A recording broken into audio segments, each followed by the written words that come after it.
Est-ce qu'on porte des lunettes pour être vu? Ça peut arriver puisque c'est devenu souvent un élément esthétique. Mais en principe, c'est d'abord pour mieux voir.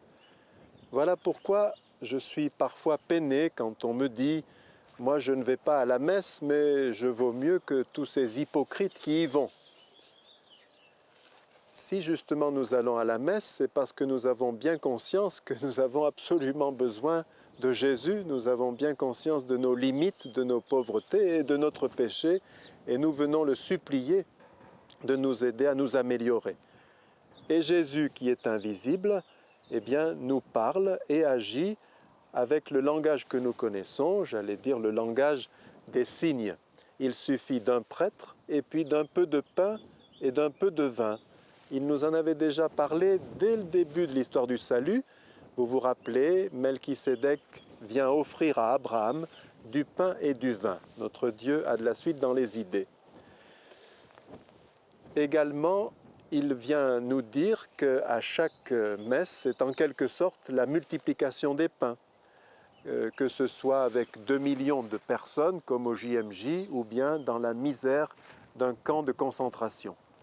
Un prêtre vietnamien a finalement été ordonné à l'âge de 63 ans, alors qu'à 14 ans il était déjà au séminaire, mais entre-temps il a été interné dans un camp de rééducation. Et il raconte qu'au bout de 10-15 ans, ils avaient une ardente soif d'Eucharistie.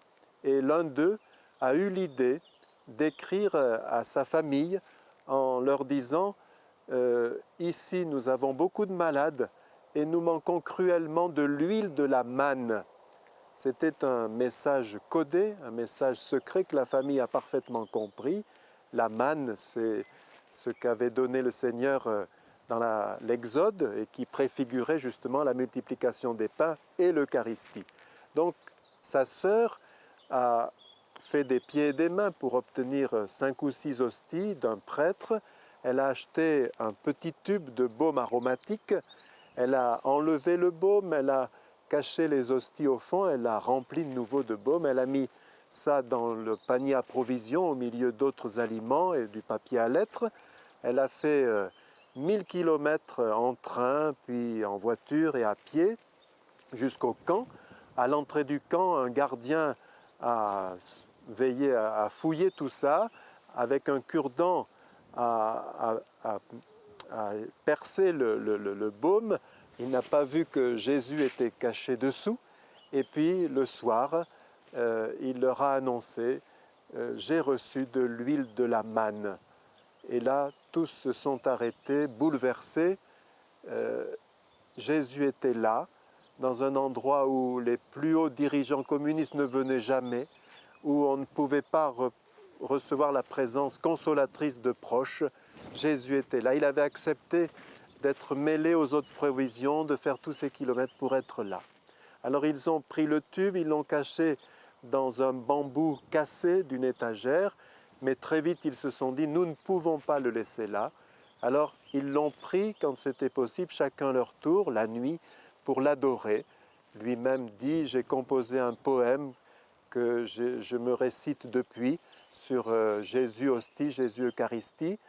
Nous l'avons prêté entre guillemets aux autres baraquements. Et puis est arrivé un jour où les hosties allaient s'abîmer et on sait que Jésus est tellement lié au fait que ce soit du pain que lorsque ce n'en est plus, eh bien, sa présence eucharistique disparaît. Donc il a fallu communier. Et comme il y avait très très peu d'hosties, ils ont décidé que ne communieraient que ceux qui avaient au moins 15 ans de camp. Et il dit, je n'ai pas pu communier, je n'avais que 10 ans. Voilà, ces témoignages bouleversants qui nous rappellent la force que peut représenter la présence eucharistique. Alors Jésus, je le disais, se communique à nous par les langages que nous connaissons. Par exemple, le fait de porter des lunettes, c'est dire « ceci représente mon handicap, prenez-le en compte ». Vous voyez un grand A rouge au dos d'une voiture et vous savez que ça veut dire « ceci représente le fait que je suis un apprenti conducteur, alors prenez patience avec moi ». Si vous voyez également un feu rouge, vous savez que ça veut dire ceci représente un ordre, arrêtez-vous. Lorsque vous voyez une bague, une alliance à l'annulaire d'une personne, eh bien ça veut dire ceci représente ce qui me fait vivre, l'amour de ma femme, aidez-moi à être fidèle. Simplement, Jésus ne dit pas ceci représente, il dit ceci est mon corps. Donc c'est là que se situe le mystère. C'est vraiment lui. Un jour, je visitais une famille qui était de ma première paroisse. Ils venaient d'accueillir leur petite fille après 3 garçons. C'était une très grande joie pour eux. Et elle avait un peu pleuré, mais sa maman lui avait donné le biberon et maintenant elle reposait tranquille.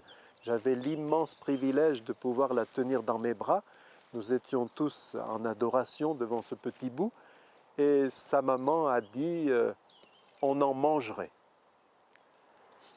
Oui, l'amour pousse à la fusion, à ne faire qu'un avec l'être aimé. Et elle a ajouté, parce qu'elle a beaucoup d'humour, on dit ça quand ils sont petits, on regrette de ne pas l'avoir fait quand ils ont 15 ans. Oui, l'amour nous pousse à ne faire qu'un avec l'être aimé. Si nous recevons Jésus, c'est parce que nous voulons être doux et humbles de cœur comme lui, c'est parce que nous voulons être aussi généreux que lui, aussi donnés que lui. C'est aussi parce que nous voulons être appétissants comme lui pour peut-être donner aux autres un peu de lumière sur ce grand mystère.